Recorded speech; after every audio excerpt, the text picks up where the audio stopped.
Inna ad-dina 'indallahil Islam.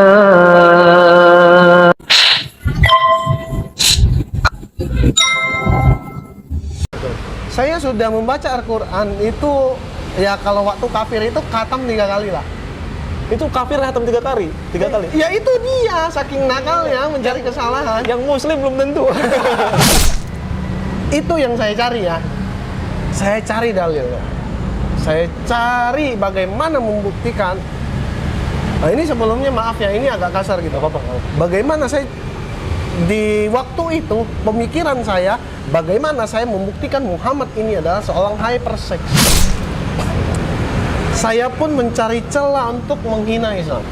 Menghina. Ya. Menghina. Ini benar-benar tujuan saya untuk menghina Islam.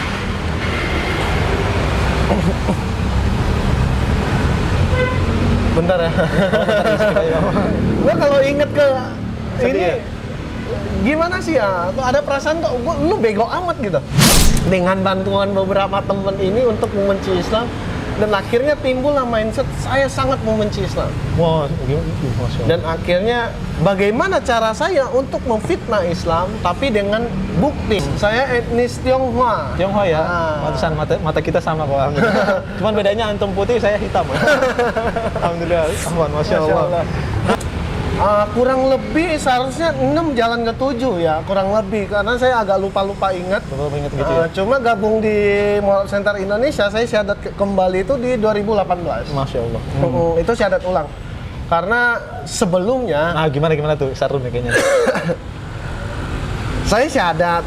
Setelah selesai syahadat, nah ini sebelumnya saya kenalin juga nih, yang syahadatin itu udah seperti ayah angkat saya. Itu namanya Pak Andi Maulana. Masya Allah. Ada di YouTube tuh kok? Dia nggak ada. Oh, nggak ada. Kebetulan dia pensiunan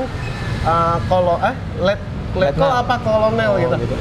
Di Brimob. Masya Allah. Dia yang ngurusin masalah narkoba di Pontianak. Alhamdulillah. Nah, dia yang syahadatkan saya karena saya sudah nyerah lah. Udahlah, gua harus milih Islam nih, karena jujur aja saya masuk Islam juga terpaksa kan awalnya. Awalnya terpaksa. Awalnya terpaksa gitu. Nanti terpaksanya kenapa? Ntar deh. Nanti kita baca nanti. Nanti. Nah, ketika saya syahadat dengan beliau, saya yang penting yang saya tahu, sholat saya sholat. Orang puasa saya puasa. Orang lebaran saya lebaran. Udah selesai di situ tok. Tidak mendalami lagi apa itu Islam gitu. Karena saya merasa udahlah, gue udah pelajarin Islam, udah ya Islam ya begini. Ternyata Islam itu sangat luas. Ada tentang ini, fikih ini, tentang syariat seperti ini gitu. Nah itu yang membuat saya kembali ketika saya udah di Jakarta ini, saya ketemu dengan Mualaf Center, saya mulai belajar pelan-pelan. Ya sambil sharing-sharing kepada teman-teman di lapas-lapas dulu ya, itu dengan Pak Yunan berdua gitu. Sharing, nanya-nanya keadaan aktivitas di lapas seperti apa, dan kebanyakan yang murtad itu di lapas hampir 3 orang per hari ya. Masya Allah.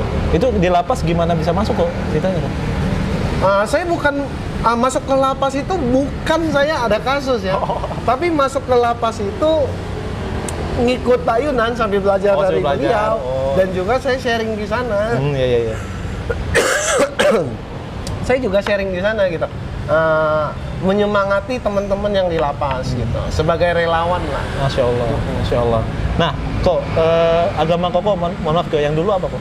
Nasrani ya? Tapi kalau mau lebih panjang kayaknya nggak usah ya, karena kalau mau disebut mungkin ada 5 agama. Oh iya, nggak usah lah. Nggak penting juga ya. Kenapa tuh kok meninggalkan agama kok yang dulu, alasannya kok? Tapi begini ya, saya garis bawahi dulu, sebelum saya masuk ke Islam, saya sempat tidak mengenal itu Tuhan. Saya tidak mempercayai Tuhan ateis lagi. Ya? Karena sebelumnya saya di Nasrani kan. Gimana ya? Ada beberapa yang menurut saya ini seharusnya nggak seperti ini gitu loh. Iya. Dan ketika saya bertanya kepada yang lebih paham daripada saya nggak mau nyebut saya nanya ke siapa ya. Nanti jatuhnya malah nggak enak betul, gitu. Betul, jangan. Nah, ketika saya tanyakan kepada mereka tidak memberikan jawaban yang memuaskan gitu. Dan akhirnya, udahlah, ini mah kayak Tuhan nggak ada kayaknya gitu. Cina itu kan biasanya nih, antara untung dan rugi. Iya benar. Nah kebetulan yang gue cari ini tentang surga.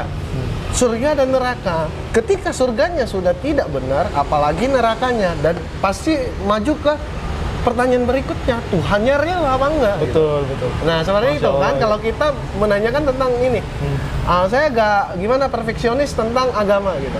Karena ya meskipun gimana pun, ya namanya kita takut dengan neraka, ya kita harus cari surga dong. Nah gua nggak ketemu surganya di sini. Gitu. Masya Allah. Ya udah gua skip deh gitu. Nah akhirnya gua pun kayaknya nggak ada deh yang namanya Tuhan gitu. Ateis ya. Etis akhirnya.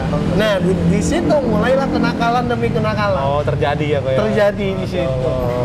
Jadi sempat ateis ya, Kok, ya. Iya. Nah, bagaimana tuh kok ketika Koko itu kan udah ateis? Harusnya orang ateis itu biasanya kan apatis ya, bodoh amatan gitu terhadap apapun. Karena mereka bilang bahwa Tuhan itu nggak ada dan seterusnya. Dan gue hidup ya suka-suka gue dong gitu kan. Nah, kenapa sih kok bisa ketemu Islam? Apa awal mulanya nih kok? Nah itu dia. Gua mengenal Islam itu karena terpaksa.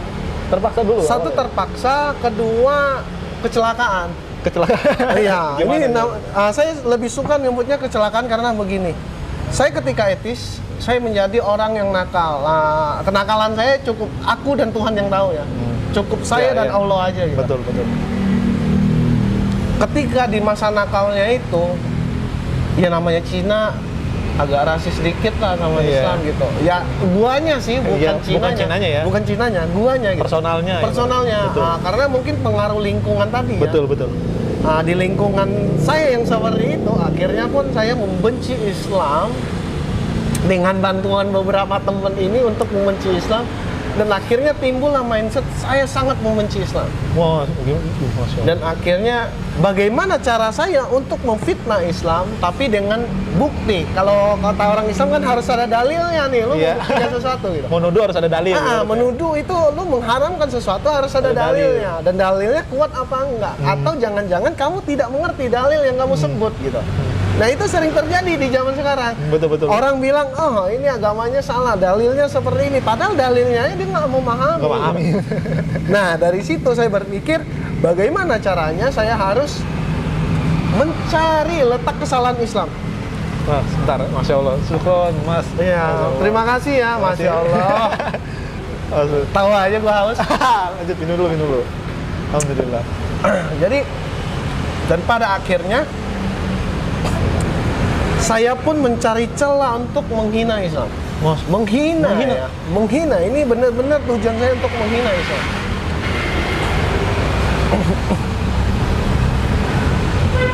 Bentar ya. Gua kalau inget ke Sedih ini ya? gimana sih ya? Kok ada perasaan kok lu bego amat gitu. Gua sering tiba-tiba terbesit pikiran ini gitu.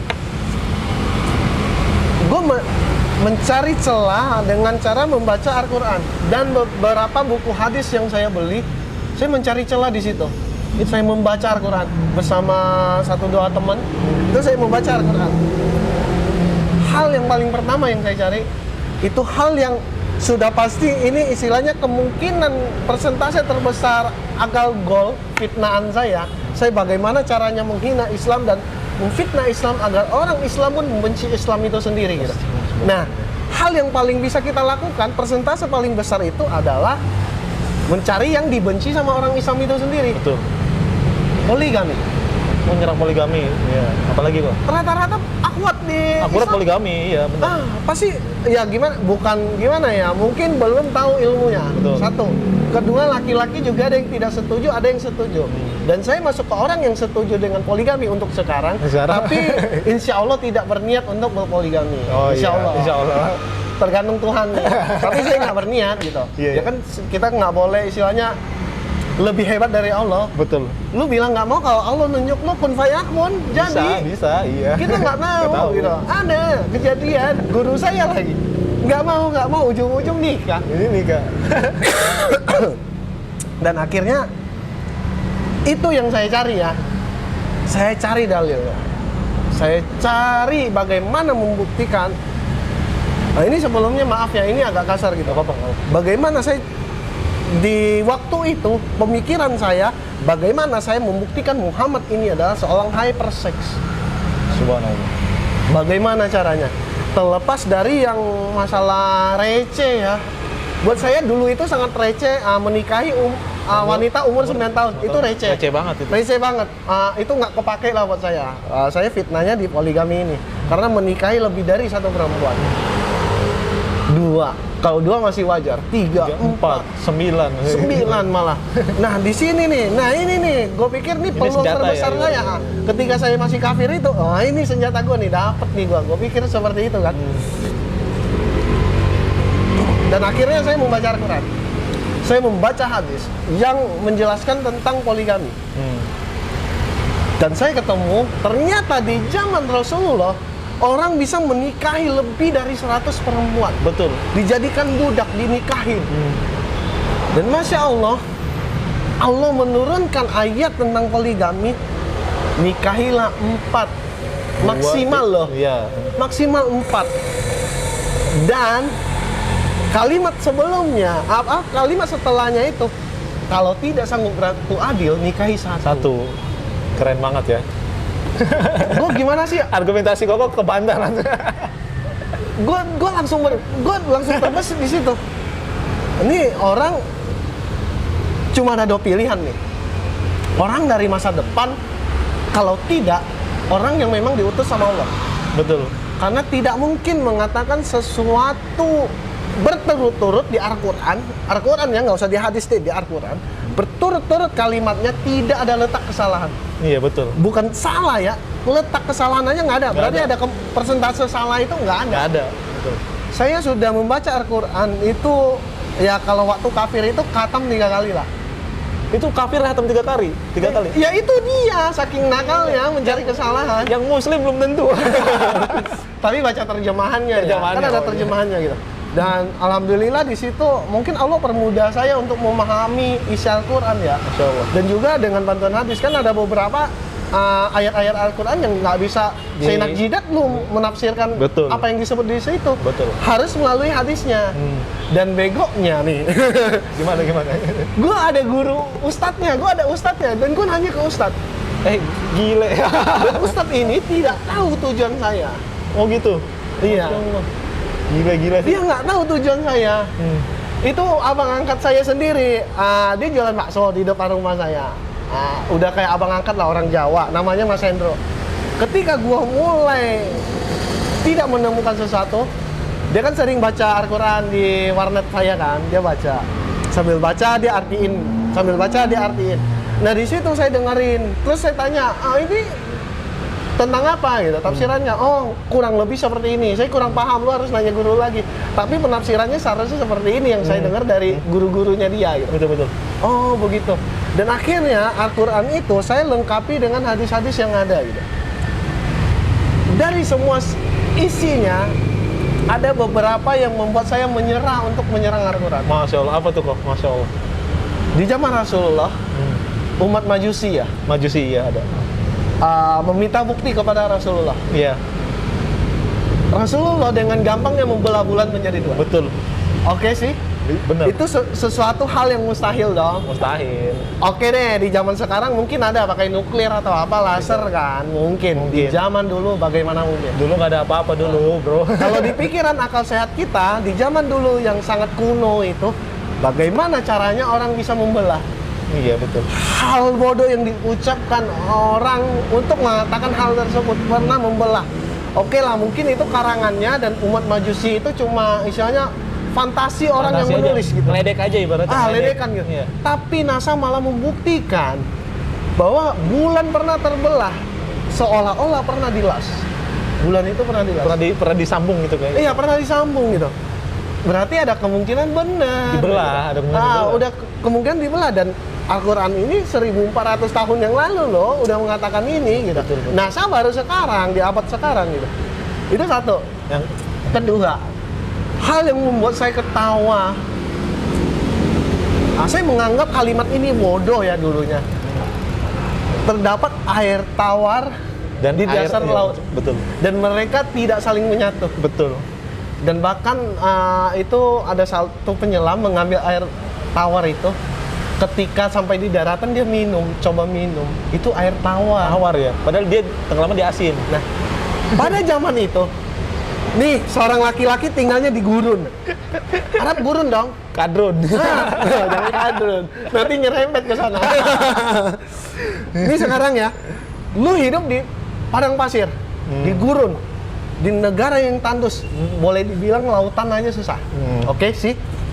Lu berani menyebutkan satu kalimat di dasar lautan terdapat sungai yang mengalir. Di dalam pikiran gua, ini bego apa pinter? Iyalah, kan. Atau yang dengerin yang bego gitu, karena saya belum mendapatkan buktinya gitu waktu itu. Tapi bagaimana cara saya membuktikan fitnahan saya ini? Saya berpikir begitu. Dan saya pun istirahat. Oh, istirahat. Pada zaman break itu, ya, Kak. saya mencari celahnya nih. Bagaimana caranya nih? Gue mau buktiin, gue pengen fitnah nih. Ini udah dapet nih gitu. Gue udah dapet poinnya nih buat nyerang Islam gitu. Dan akhirnya saya nonton TV di rumah. Cekrep buka TV. Trans 7 kan sering dah. Iya, ada. Nah, di Trans 7 nggak apa-apa ya sebut Nggak namanya. apa-apa, nggak apa. Nah, di Trans 7 ini lagi ada on the spot begitu deh. Iya, yang 7 on the 7 spot. keajaiban dunia gitu. Muncul itu. gue buka on the spot lagi tayang dan dia muncul tentang pembahasan ini. Kampret, gue masih nggak berpikir Allah yang nunjukin ke saya. Gue Betul. nggak berpikir ke sana. Dan gue pikir kampret nih. Setan, gue ketemu lagi aja jawabannya. Baru mau gue serang tapi ada lagi. Iya, ada jawabannya. Udah gue coret. Ini nggak jadi. Nggak jadi. Soal laut lagi. Di dasar lautan terdapat api yang tidak bisa menghabiskan air laut tersebut dan air laut tersebut tidak bisa memadamkan api tersebut. Iya, ada. Ada kan? Ada. Nah, bego nih orang. Nggak mungkin ini, nggak mungkin. Lu celupin aja api ke dalam air. Pasti mati. Pasti mati. Teknologinya secanggih apapun mati. Tapi orang ini berani nyebut kayak begini. Di dalam pikiran gua geli. Ini apa yang ngikutin ajarannya nggak mikir apa ya gua pikir? Iya, nggak masuk akal ya. Iya, nggak masuk akal kan? Gue iseng-iseng nih buka YouTube. Karena di rumah ada warnet dulunya ya. Gue iseng-iseng buka YouTube. www.youtube.com. Cekret. Tahu nggak muncul di beranda awalnya? Apa tuh? Ada orang Jepang lagi paluin larva di bawah laut. Oh iya, ada. Masya Allah. Ada kan? Ada. Masya Allah. Itu muncul. Gile. Segini amat sih gue pikir. Dan di situ sekali lagi gue tidak berpikir Allah menunjukkan ke saya. Istilahnya Masih belum terima ya? Belum terima ya? Istilahnya gimana ya? Orang nunjukin nih lo Wen. Iya. Gue masih nggak percaya gitu. Iya. Wah, gue masih berpikir, aduh, fitnahan gue terbantah lagi, coret lagi. Cari lagi satu. Dan terakhir yang membuat saya menyerah. Di gurun nih, ceritanya dia tidak pernah menyeberangi lautan sekian lama. Betul. Gitu. Iya dong. Betul. Berarti ini nggak mungkin yang ngelakuin dong gitu. Dan timbul satu ayat, terdapat dua kurang lebih seperti ini ya, dua air laut yang berbeda warnanya dan tidak saling menyatu. Kurang lebih seperti itu yang gue tafsirkannya. Berarti laut A sama laut B tidak bisa bertemu nih, nggak bisa sinkros. Waduh, ini hal bodoh lagi yang gue temuin.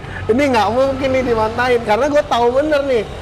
Waktu zaman itu gue ngomongnya gini, gue ngomongnya, ini si Muhammad nggak pernah nih ke laut. Gue udah baca nih, dia nggak pernah ke laut. Nggak ada dia, historinya dia berjalan di atas laut. Bahkan gitu. Berenang aja nggak pernah. Berenang aja nggak pernah gitu. Dia selalu terjaga ketat di Madinah dan di Mekah gitu. Betul. Dan dia selalu sharingnya di dua tempat ini. Nih, kena lo, gue pikir. Kena lo. Udah gue cari, searching segala macam. Gue harus membuktikan kalau ini benar-benar salah gitu. Gue searching Google Map. Gue cari lautan nih biru semua nih. Gue screenshot satu-satu layar komputernya yang tentang Google Map itu, gue screenshot satu-satu. Di tengah jalan. Ini loh, dua laut nggak menyatu. Gue buka di YouTube, gue nyari. Ini kapal pesiar lewat nih. Pas gue play videonya, ini kapal pesiar lewat nih. Kalau hoax kan ya nggak segitunya lah, kapal ada kapal pesiar yang lewat gitu. Ini dua laut nih, nggak sama warnanya nih, nggak menyatu, ada garis begini lurus. Iya. Ini kapal pesiar lewat, Nggak berubah ya? Nggak berubah. Masya Allah. Di situ gue mulai nyerah. Gue mulai paham, ini orang bukan sembarangan. Cuma ada dua pilihan. Dia orang di masa depan yang kembali ke masa terdahulu, istilahnya ya boleh dibilang time travel lah. Dan di pikiran gue seperti itu. Dan kedua, ini orang memang utusan Allah. Betul. Tapi di satu sisi gue munafik.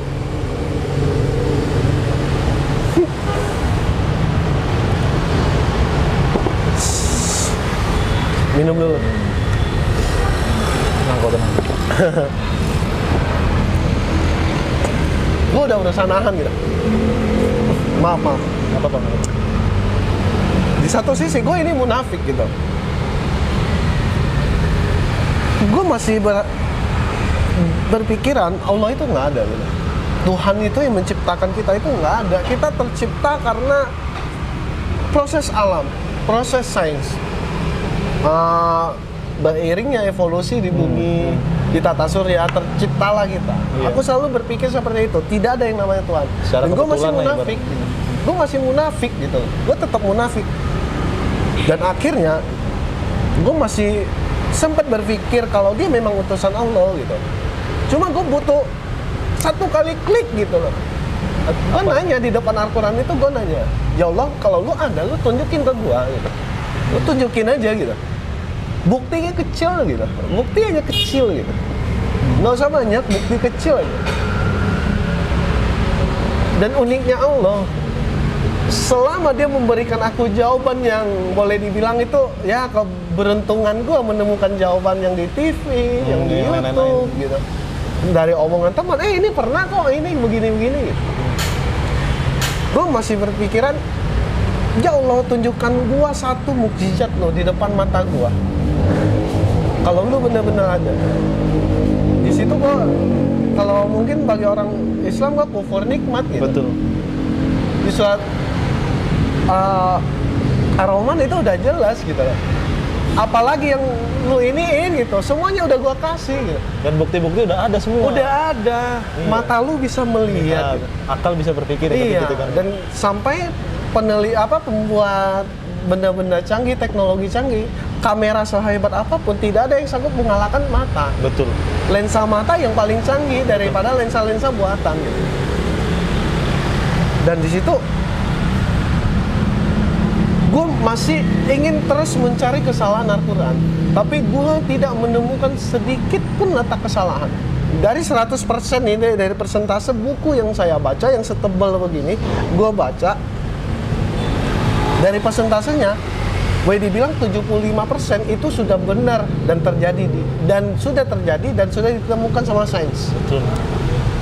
25%-nya lagi, itu bisa saja sudah terjadi, tapi gue nggak tahu. Betul. Atau orang lain tidak tahu, profesor itu belum tahu gitu. Dan bisa jadi itu akan terjadi ke depannya. Salah satu contoh. Gitu. Untuk ke depannya gitu, di masa depan. Salah satu contoh konkret itu kiamat. Betul. Semua agama ada mengatakan tentang kiamat. Kalau orang Chinese bilang matnyit kan, matnyit. Nah, itu semua, bahkan boleh dibilang semua agama deh ada mengatakan tentang kiamat gitu. Kita mengenal itu kiamat. Nah, itu mungkin terjadi. Itu salah satu yang masuk ke 25% ini. Iya. 5% kan? 25% yang menurut saya ya kalau menurut Ustadz mungkin dia lebih paham. Iya, ataupun para penemu profesor itu mungkin lebih paham gitu. Kalau saya kan saya meneliti abal-abal gitu. Iya. Cuma saya tidak menemukan kesalahan. Dan nggak tahu gimana ceritanya, gue akhirnya pun ya sudahlah gitu. Makanya gue bilang gue terpaksa dan kecelakaan gue masuk Islam. Ya udahlah, gue nggak nemu letak kesalahannya. Dan buat gue kitab itu sebuah kitab suci. Kita sebut Al-Quran aja ya, nggak usah yang lain. Kitab suci itu tidak boleh ada kesalahan. Betul. Kalau ada kesalahan berarti bukan ciptaan Tuhan. Betul. Itu satu kan, itu syarat utamanya. Jika ada kesalahan berarti itu bukan kitab. Dan kitab itu tidak boleh ada kesalahan. Betul, harus. Sampai titik koma pun nggak boleh ada kesalahan gitu. Nah, Al-Quran ini satu-satunya kitab yang tidak ada kesalahannya. Boleh dibuktikan kok gitu. Sampai beberapa kali gue diskusi, gue kan bergerak di ini ya, jadi relawan di Mall of Center Indonesia gitu.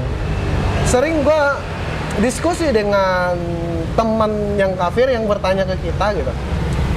Dan akhirnya gue juga gimana sih ya, kalau diskusinya tiada henti, istilahnya nggak temu titik nolnya gitu. Ya udah, ini nggak akan habis, titik temunya ini nggak ada.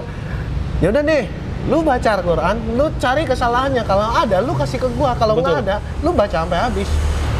Dengan sendirinya, saya berharap orang akan seperti saya gitu. Lu bakalan nemuin apa itu Allah gitu. Nggak bisa dipaksakan. Ajaran agama itu nggak boleh dipaksain. Betul. Tergantung lu mau nyari apa enggak. Karena Al-Quran ini satu-satunya kitab nih yang menulis kitab umat manusia. Hanya Al-Quran ya. Bukan kitab orang Islam, tapi kitab umat manusia. Manusia. Satu-satunya kitab di bumi ini yang menuliskan kitab untuk umat manusia. Berarti ada petunjuk dari Al-Quran untuk manusia itu sendiri. Nah di situ ini pilihan lu gitu. Lu berhak memilih lu mau baca apa enggak.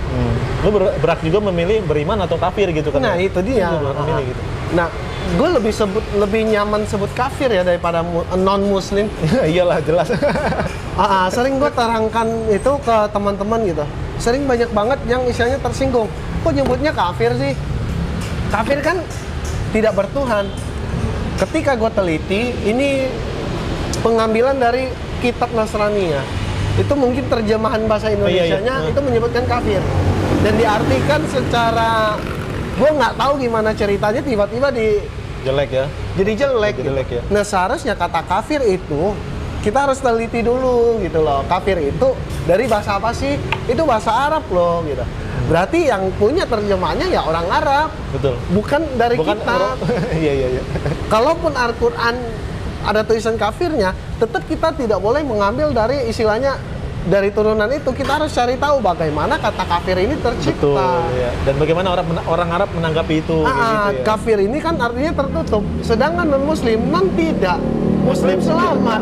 Buset, gue doain Tidak mama selamat. gue nggak selamat kan, gue nggak mau ya. Gue lebih suka sebut kalau lagi ngobrol sama mama nih, lihat video call, gue sering ngomongnya mama kan masih kafir gitu. Oh, masih enjoy ya? Santai enjoy, ya? santai ketika orang sudah paham kenapa saya menyebut kafir. Nah, cuma kesalahan orang lain, gue nggak mau nyebut oknumnya gitu. Oknum ini pasti mengatakan, kafir lu. Nah, itu yang salah. Iya, yang terlalu menjelekkan. Itu mengintimidasi, itu nggak boleh gitu. Nah, sebutan kafir ini yang lebih baik itu ketika kita ya head to head. Kita head to head lah, face to face gitu, ngobrol berdua. Nah, kita jelasin pelan-pelan. Kata kafir ini sebenarnya bagus gitu. Cuma disalahartikan, melenceng jauh gitu. Masya Allah.